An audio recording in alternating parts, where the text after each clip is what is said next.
Hola, ¿qué tal? Apreciados estudiantes, sean todos bienvenidas y bienvenidos a nuestro segundo encuentro síncrono de nuestra unidad curricular Sociología de la Comunicación, aquí en el trimestre 5 de la Escuela de Comunicación Social de nuestra Universidad Bicentenaria de Aragua. Por aquí, como siempre, les saluda su tutor influencer César Augusto Díaz y vamos a estar hablando ya con nuestra segunda, obviamente nuestra segunda clase que forma parte de nuestra segunda actividad síncrona, que tiene que ver con el estudio de las diferentes corrientes sociológicas que hacen vida dentro de la comunicación. Como la comunicación y la sociología ya entendieron el primer eh, actividad sumativa, donde hubo muy buenos trabajos, otros que hay que mejorar, la investigación, no conformarse solamente con lo que dice el profesor, lo que pueden buscar en internet, sino también el sentido crítico, analítico, reflexivo de que pueden hacer ustedes en los informes, en los ensayos. Por ejemplo, en este ensayo crítico vamos a buscar y ahondar un poco acerca de las diferentes corrientes. Están las instrucciones en el plan de evaluación y lo que se quiere es el interés, conocer el interés, la incógnita que ustedes pueden tener, lo que ustedes puedan aprender en esta interesante actividad sumativa. Fíjense que en general estuvieron muy buenas las investigaciones, pero en algunos casos faltó un poquito más, no sé, se quedaron solamente con algo sencillo. Está bien, pero hubo otros trabajos que de verdad fueron muy interesantes por la interpretación, por los análisis, por la crítica hecha a lo que significa la sociología y la comunicación social.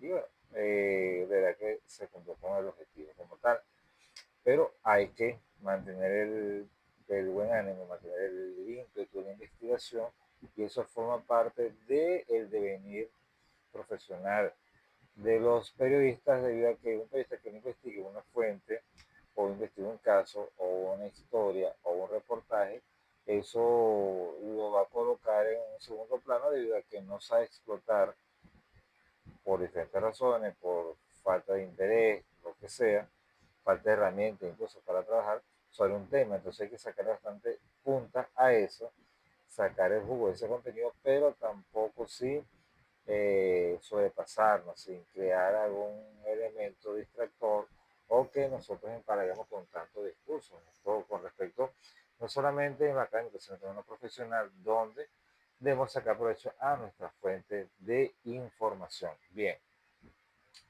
en esta segunda clase de Sociología de la Comunicación y Pregunta del Doctor, una presentación que está en el foro de anuncios, vamos a estudiar diferentes corrientes sociológicas como el funcionalismo, la teoría crítica, la escuela crítica de Frankfurt, el interaccionalismo simbólico, la teoría de la acción comunicativa, el estructuralismo, por ejemplo, y algunas tablas comparativas o una tabla comparativa con todas estas teorías y sus relaciones, su enfoque y a quién va dirigido. Entonces, comenzamos, obviamente, por el principio, y vamos a hablar con las fundamentales, y eso lo hemos visto en algunas unidades curriculares como semiótica o semiología, por ejemplo, o teoría de la comunicación. ¿Qué es funcionalismo? Que entre paréntesis podemos decir que es la comunicación como equilibrio.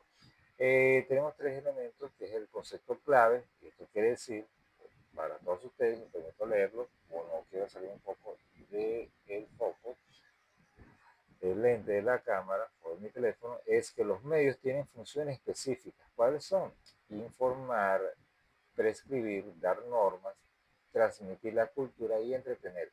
Cuando digo aquí, leo que es prescribir, o sea, dar las normas, porque se da una pauta noticiosa, una pauta informativa, unos lineamientos oficiales, donde los periódicos los publican por mandato de ley, bien sean los periódicos, medios de comunicación, radio, televisión. Hay un marco legal que regula los medios de comunicación y también el papel del Estado en la administración, uso y fomento del espectro radioeléctrico. Entonces, es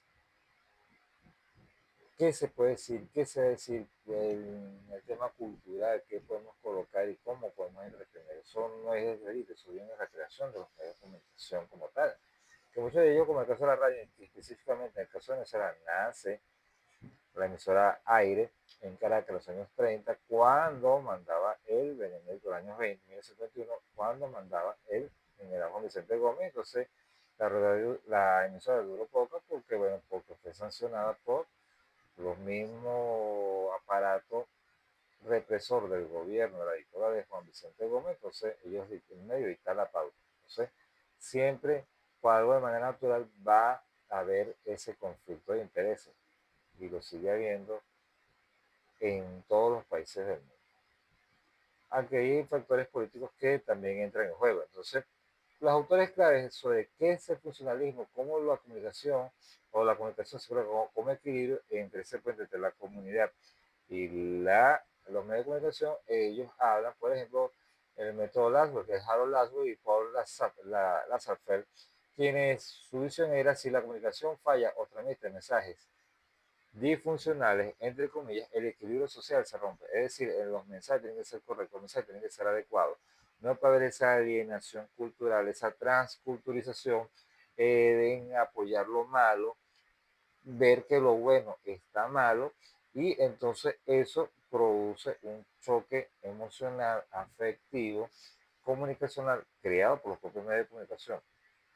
Pensé que esta lista de Orson Welles en los años 1920, cuando se hace en una famosa cadena estadounidense de radio, la NBC, si mal no recuerdo, en Estados Unidos, cuando él hace una radionovela que se llama La invasión de los mundos, y eso, gracias al efecto de cine para la época, la gente pensó que están llegando los marcianos. Entonces, eso generó un problema y colocó un impacto social, rompe ese equilibrio social donde todo tiene que estar normal, como debe ser en una sociedad de punto de vista comunicacional. Es lo que estamos viendo ahorita con asombro, lo que ha pasado con esto, con los famosos chamos que se visten, que se creen perros, gatos, chivos, orangutanes, lagartos, sapos, culebras, los Tyrants, que hace un fenómeno que muchos chamos que yo les he dado clase me dicen: no, profe, eso existía, lo hace que volvió a salir ahora con más fuerza, que apoyan las redes sociales, pero es una moda que puede pasar. Pero en el transcurso que pase esa moda, pueden pasar muchas cosas positivas o negativas, y si no, desde el punto de vista social, política comunicacional, en los medios propiamente de comunicación, sobre todo en la televisión, cuando hace una retrospectiva del año 2026 hacia atrás, hacia finales de la década de los 80, los personajes de los sketches humorísticos que se crearon en los diferentes programas de televisión, de los diferentes canales de televisión, crearon un vínculo efectivo, un vínculo emocional. Por ejemplo, los Jordan, los Guaperó, los Cifrinos, el Policía Matute. Esos personajes quedaron dentro de la idiosincrasia del público porque los adoptó para él, que era algo, quizá un elemento crítico, algo de no solamente de broma como tal, pero esas frases quedaron ahí. Y ese equilibrio social llegó más a lo que son las personas que, bueno, que se identificaron con esos personajes, y que esos personajes aún se mantienen, vamos a decir lo que dije. Entonces, el funcionalismo tiene como objetivo que la comunicación debe mantener un equilibrio. No los medios de comunicación, y eso lo estamos hablando de que no, ya ni sea los medios de comunicación, sino las redes sociales, que las redes sociales nos dicen qué vas a pensar, cómo vas a pensar, sino en qué vas a pensar. O sea, esto es lo que está pasando con ustedes, quiero que piensen esto de esta manera. No hay un espacio por una retroalimentación, no hay un espacio, no existe un espacio para el discernimiento crítico como tal, y entonces pues se presenta este tipo de situaciones. Entonces tenemos el funcionalismo, que es su premisa importante, es la comunicación como equilibrio. Tenemos en la siguiente lámina de esta clase, que vuelvo y repito, está en la plataforma, está en el foro de anuncios de ustedes, de las dos secciones, de las tres secciones, incluyendo la sección presencial. Tenemos la teoría crítica. Esto me interesa, y o sea, es algo que me llama mucho la atención, muy interesante, porque la escuela crítica, la teoría crítica nace en la escuela crítica de Frankfurt en Alemania, y en la época nazi de años 1920, 1930, y esto tiene como objetivo principal la comunicación como control. Estos teóricos, Theodor Adorno, Jochen Hayek, Theodor Adorno, Max Horkheimer, Eben Marcuse, todos alemanes, que ellos colocan sobre relieve que no debe existir un solo, en el primer momento, un solo paradigma para la investigación, que es el paradigma positivista. Ellos colocan como una contrapeso, una contraposición, desde el punto de vista crítico y reflexivo, la teoría crítica. Y a diferencia del funcionalismo, esta teoría ve a los medios de comunicación como herramientas de dominación de las clases poderosas. Y eso es lo que pasaba en ese momento, sobre todo en la Alemania de la Segunda Guerra Mundial, cuando Hitler eh, tenía esa habilidad para hablar en el público, autoridad en el público, a pesar de su discurso 100% eh, cargado de frenesí, quizás de odio, de pasión, por una fuerte convicción militar que quería, según él, tener unos pensamientos filosóficos que habían compartido por medio mundo, por más de medio mundo. Bueno, él quería instalar eso, pero para instalar ese modelo tenía que tener los medios de comunicación. Entonces había un personaje siniestro como Joseph Goebbels, o Goebbels, yo le digo Goebbels, Joseph Goebbels, que él era su ministro de propaganda, el ministro de propaganda nazi, y él era que alimentaba todas esas noticias, era el aparato comunicacional, era un músculo fuerte para propagar el adoctrinamiento, los lineamientos del ejército nazi, del Tercer Reich como tal. Entonces, aquí los medios de comunicación tienen bastante influencia. Yo he visto muchas películas de la Segunda Guerra Mundial, por ejemplo, me gusta mucho, por ejemplo, Operación Valkyria, que hablan más o menos de esto, y un actor que interpreta a Goebbels tiene eh, una participación, y eso coloca en contexto a los espectadores del cine. Hay una película que se llama Hasta el final, que narra la historia de unos soldados que son prisioneros de guerra por el ejército imperial japonés, y ellos una cuestión ahí dicen Radio Tokio con Anita la huerfanita, creo que es algo así. Radio Tokio le manda un mensaje a Estados Unidos: no podrán con el glorioso ejército del imperio japonés. Cuestiones así. Entonces, esas palabras en ese contexto, a través de esos medios de comunicación, alimenta mucho más lo que era el poder que tienen los grandes estrategas, los grandes medios de comunicación sobre lo que es la comunicación. Hay películas como Las Horas Más Críticas, que es eh, que habla sobre la historia de Winston Churchill, interpretado por, no recuerdo el nombre del actor, que los discursos que narra el primer ministro británico, el primer ministro inglés, Winston Churchill, son cubiertos por la radio, y eso aumenta el frenesí y la importancia que tiene el Reino Unido en una lucha casi desigual o muy desigual con respecto a la Segunda Guerra Mundial. Entonces, eso es importante de cómo los medios transforman esa comunicación, cómo se apropian, cómo pueden colocarla a disposición del público, pero hay que leer entre líneas cuál es el mensaje que se da. Y los medios de comunicación obviamente dictan la pauta sujetos a, bueno, intereses políticos, económicos, sociales, culturales, etcétera, y sobre todo en Estados Unidos como tal. El concepto clave, ellos manejan lo que es la industria cultural. Los medios no solo informan, sino que venden, entre comillas, una ideología que adormece el pensamiento crítico de las personas para que sigan consumiendo. Pueden ustedes decir, y está en todo su derecho, de decir que el tema que ya va para 3 semanas del famoso Super Bowl, la última edición del show de entretiempo con el señor Bad Bunny, trajo consigo que los medios de comunicación trataron de vender esto como lo máximo, la industria cultural. Incluso muchas personas, creadores de contenido, influencers, pero yo repito, algunos no son ni creadores de contenido y son malos influencers, trataron de colocar a la figura de Michael Jackson casi por debajo o igualarla, y no entiendo por qué, con Bad Bunny como el mejor artista pop, cuando son dos contextos diferentes, son dos artistas muy diferentes, y una industria que es totalmente diferente hace 30 años atrás, porque Michael Jackson no tenía Spotify, no tenía YouTube en plena carrera de su música en los años 70, los años 80. Entonces, eso quizás no sea un tipo de comparación, porque no es lo emocional. Entonces, ¿cómo eso encendió un debate? Y al final yo creo que perjudicó el propio Bad Bunny desde el punto de vista de imagen, aunque tuvo su marketing como tal, pero es hasta donde el marketing puede hacer todo esto que ya está por encima de los medios de comunicación.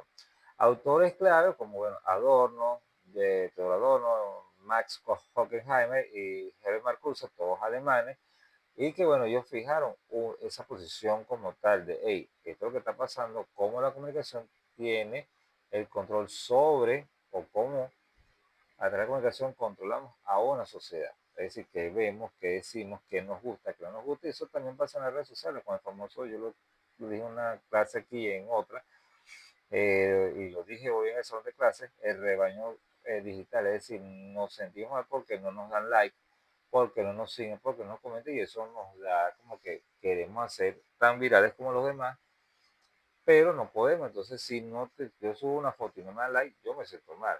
Es lo que dice lo que la persona puede pensar. Y esto no debe ser así. Debemos apropiarnos de esto, de estas redes sociales que son de nosotros. No puedo agarrar mi teléfono que estoy grabando, pero es lo que yo digo, lo que yo quiero ver, y basta de los algoritmos que es un medio de dominación. Fue la visión de la Escuela Crítica de Frankfurt. La comunicación de masas manipula la sociedad para mantener el status quo. Es decir, vamos a decir, seguir diciendo que Bad Bunny es lo mejor y mantenemos su estatus. Y la mayoría le puede decir que no. Como un ejemplo, no es que ella está pensando que la tengo que agarrar con este artista, ni pendiente, ni sabe quién soy yo. Pero es un pequeño ejemplo de cómo ustedes pueden tener en cuenta que la Escuela Crítica de Frankfurt, su enunciado, que es la comunicación como control, las empresas de comunicación pueden manipular ciertos elementos. Vuelvo y repito, el caso de los Tayran, que es algo que es viral, a la gente no le interesa eso, pero ya está como se interesa porque como que está saliendo como si fuera un virus, pero como dije, mi estudiante en el día de hoy se solicita la comunicación presencial ya en los salones de la Universidad Bicentenaria de Aragua. Algo debe estar pasando en el mundo que, caso este, lo que pasó aquí en Venezuela el 3 de enero, el caso de los Teiran, el caso que está pasando en Cuba, etcétera, etcétera, la tormenta de nieve, la política migratoria de Donald Trump con el ICE, etcétera. Y yo le dije a mi estudiante, algo debe estar pasando, que estamos volteando la mirada, estamos cambiando la mirada hacia los Taylor, y debe estar pasando algo en el mundo que aún es muy fuerte y aún no lo sabemos, y lo podemos tener en el frente de la vida, o sea, viéndolo ustedes, viendo esa realidad, y no sabemos qué está pasando. Entonces, es aquí donde los medios pueden disfrazar la verdad, pueden colocar su verdad, y nosotros callados y no sabemos. Y si nos damos cuenta, es tarde. Hay que tener todo eso con el sentido crítico, que no es por criticar, es la reflexión que tú das. ¿Por qué están pasando las cosas? No es criticar por criticar. Muchas veces se critica. No, es la reflexión que tú haces. Porque fijar una posición crítica, chévere. No voy a decir que todos la van a hacer, pero sí se hace una posición crítica como periodista, como profesional. Pero también la reflexión es por qué está pasando la cosa. Esto está pasando porque Bad Bunny es el mejor ejemplo de lo que no se debe hacer. Sí, pero ¿por qué? ¿Qué está pasando? ¿Quiénes son los que están detrás de ese artista? ¿Será que le están dando los millones que se merece? Pero quiere ser una imagen publicitaria. Entonces, son elementos que aquí entra mucha subjetividad, y eso es lo interesante de esto.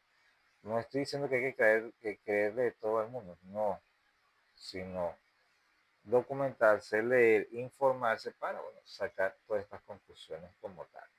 En nuestra siguiente lámina, que es el interaccionalismo simbólico, tiene como la comunicación como creación del sentido. Interesante, leo para ustedes. Esta corriente se enfoca en la microsociología, no mira las grandes masas, sino a cómo tú y yo interactuamos en el día a día. Es decir, no interactuamos las masas grandes como tal, sino podemos estar con una conversación amena y comenzamos a ver diferentes disyuntivas que van de lo micro, porque es algo directo, y podemos entender por qué la persona tiene cierto comportamiento, por qué el grupo focal tiene cierto comportamiento. Entonces, esto, ¿quién lo llama? ¿Quién establece esto? ¿Quién menciona esto? El concepto clave, el cual es el siguiente. La realidad social se construye mediante símbolos, que son lenguajes y gestos. Solo entendemos el mundo porque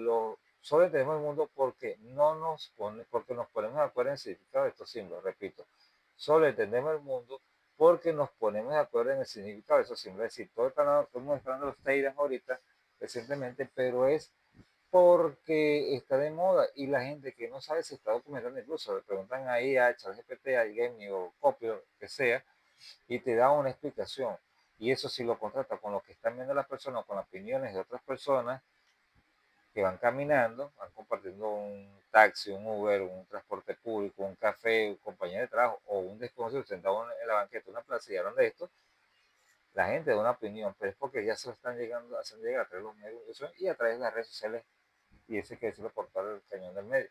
Entonces, Randall Collins, quien en su teoría de las cadenas de rituales de la interacción, viene a complejizar y ampliar las aristas de análisis de la interacción que realizaran décadas antes los autores diferentes como el interaccionismo simbólico, entre otros. Es decir, este autor él dio a conocer Randall Collins sobre qué sucedía en pequeños grupos focales de personas, qué estaba pasando, cuál era ese contexto, el contexto de sobre todo la situación económica de los que viven en la sabana en el estado de La Guaira va a ser muy distinto o similar a los que viven en Quibor, los que viven en Puerto Ayacucho, los que viven allá en la Subitemerio, los que viven en Ocumare de la Costa. Entonces, esas particulares que hacen a la población totalmente diferentes, pero que pueden sentir y parecer algunos elementos que sean propios como tal, desde el punto de vista sociológico.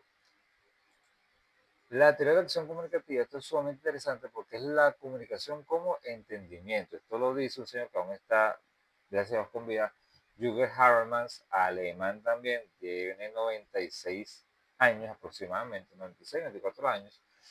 La propuesta de Jürgen Habermas busca rescatar el potencial democrático del lenguaje, o sea, cómo hablamos, qué decimos, por qué lo decimos, cuál es nuestra apropiación, por qué nos apropiamos del conocimiento a través del lenguaje. Bueno, concepto clave. La situación ideal es la situación ideal del habla. Habermas distingue entre la comunicación manipuladora para lograr un fin y la comunicación para el entendimiento, donde buscamos la verdad y el consenso. ¿Qué quiere decir esto?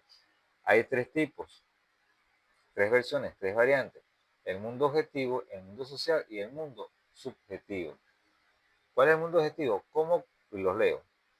Presten atención, como conjunto de todas las entidades sobre lo que son posibles enunciados verdaderos. Repito, el mundo objetivo para Jürgen Habermas es como conjunto de todas las entidades sobre lo que son posibles enunciados verdaderos. Es decir, qué es lo que es verdad, qué es lo que no es verdad. O sea, cuál es la verdad, por decir, una verdad absoluta, sin ningún filtro, sin ningún sesgo como tal. El mundo social, como conjunto de todas las relaciones interpersonales legítimamente reguladas, les repito, con el mundo subjetivo, el mundo social es como conjunto de todas las relaciones interpersonales legítimamente reguladas, es decir, cómo interactuamos sobre un tema, qué podemos pensar como colectivo sobre un tema como tal. Y me voy al mundo subjetivo como totalidad de las vivencias del hablante a la que éste no tiene un acceso privilegiado. Es decir, aquellas personas que comienzan o tienen una visión muy limitada, muy regular sobre un tema y sin embargo les pueden estar interactuando. Y eso para Herman le da un significado distinto a una misma situación. De una manera objetiva, verás qué está pasando con los Teiran. El mundo sea, bueno, yo me enteré, los Teiran esto y bueno, coincidimos en ciertas cosas a favor o en contra. Y el mundo subjetivo es que no conocen el tema, se pueden sorprender cuando lo conozcan, porque no tienen las herramientas para llegar ahí, es decir, no tienen esa formación, no tienen conocimiento, no tienen medios de comunicación, y los medios de comunicación que pueden recibir están alineados totalmente con el contenido, entonces son elementos que te dicen a ti cómo la sociedad de la comunicación es tan delicado por la manera de cómo vamos a llegar ese mensaje, en el caso específico de la teoría de la acción comunicativa. Avanzamos ya para finalizar el estructuralismo. Esto es interesantísimo. Recuerden que estoy haciendo un pequeño compendio de todo lo que estamos colocando aquí. Es la comunicación como sistema de signos. Se centra en las reglas invisibles que rigen el mensaje. El concepto clave, el lenguaje no es solo una herramienta, sino una estructura nos predetermina. Repito, el lenguaje no es solo una herramienta, sino una estructura que nos predetermina. Analiza, entre comillas, los mitos modernos y cómo los medios construyen el significado a través de signos. Autores clave como el francés Claude Lévi-Strauss y obviamente el famosísimo Roland Barthes. Es decir, cómo a través de signos, de modas, de elementos para tipos pictográficos, podemos mantener una comunicación Por ejemplo, hablamos de si decimos que todo está fino, que todo está bien, mira, el lenguaje visual, los signos que se pueden hacer en las culturas como tal, o en las subculturas.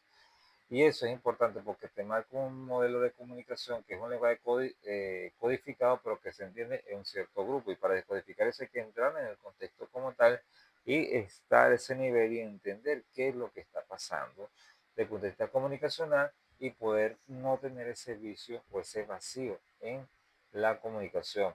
Estos signos son representativos, son signos que se hablan, son signos que se escuchan, signos que se leen, porque ese, bueno, signos que se escuchan a través de la carga semántica como tal. Entonces, esos signos quizás muchas personas no lo entienden porque no están en el contexto, pero es una manera de comunicación y es totalmente válido. Aunque sea muy pequeño, pues es totalmente válido, porque eso ya tiene su razón de ser desde el punto de vista de la concepción de estas personas como tal. Y finalizamos con esta tabla comparativa, que está la teoría, el enfoque principal y cómo ve la audiencia. ¿Cuáles son las teorías? El funcionalismo, teoría crítica, interaccionismo simbólico y la acción comunicativa. Tenemos teoría, enfoque principal y cómo ve la audiencia. El funcionalismo su enfoque principal es la estabilidad social y cómo ve la audiencia. Receptores que cumplen un rol, es decir, totalmente pasivos a lo que diga el medio de comunicación, lo asumen, lo asimilan y lo ejecutan. No hay una interacción dentro de ese círculo como tal, o no existe ningún círculo, no hay, es una comunicación unidireccional. Por lo tanto, la teoría crítica, su enfoque principal es el poder y la dominación. Sujetos manipulados por el sistema. O sea, ¿hasta cuándo podemos creer en un medio de comunicación? ¿Cómo los políticos pueden ser hasta manipulados por su propio sistema? Y eso crea una concepción concreta, una matriz de opinión que es difícil. Por ejemplo, dar respuesta es algo direccional, ya direccionado, mejor dicho, y desprenderse, tener ese concepto de descolonización es totalmente difícil, porque es un sistema, una serie de instituciones que te rigen esa posición. Y eso es lo que hizo la escuela de crítica de Frankfurt a través de su teoría crítica sobre el poder y la dominación de elementos. Y si colocamos un elemento, un concepto político es la derecha y la izquierda, como tal, cómo ellos se comunican entre sí y las posiciones antagónicamente divididas, antagónicamente encontradas, antagónicamente de izquierda y derecha, e incluso entre la misma rama de la derecha y la izquierda, esas ramificaciones que hay, puede haber este tema de la teoría crítica. El internacionalismo es el significado cotidiano, creadores activos de su realidad, es decir, qué es lo que está pasando, cómo estamos pasando y qué podemos solucionar con esta comunicacional. Y para eso se hace, y obviamente interaccionismo, es porque se confluyen diferentes personas para que convergen sobre un mismo tema. Y finalizamos con la acción comunicativa, que es consenso y democracia. Ciudadanos en busca de acuerdo. Aquí se llama la conciliación, se va más a lo reflexivo y analítico que a lo crítico, y es buscar una concesión, un acuerdo que nos permita a nosotros desenvolvernos tranquilamente como sociedad basados en un tema específico, un tema político, económico, social, cultural, lo que sea, pero es buscar el consenso entre los ciudadanos porque para eso accionamos y comunicamos. La acción comunicativa es cómo esas personas confluyen entre sí a buscar soluciones. Partiendo de un consenso de democracia que quizá no la hay, sí, sí la hay, porque es que la voz, cuando hablamos de consenso de democracia, porque la voz entonces se está escuchando y no es un proceso como la, eh, el funcionalismo, que es los receptores cumplen un rol, o sea, no es una retroalimentación. Las personas escuchan su propia voz ante las personas que le el mensaje. Y en la teoría de la comunicación comunicativa hay esa retroalimentación como tal. Que, que todos estos modelos son del siglo pasado, pero hoy por hoy, a pesar de las redes sociales, aún se mantienen sumamente vigentes.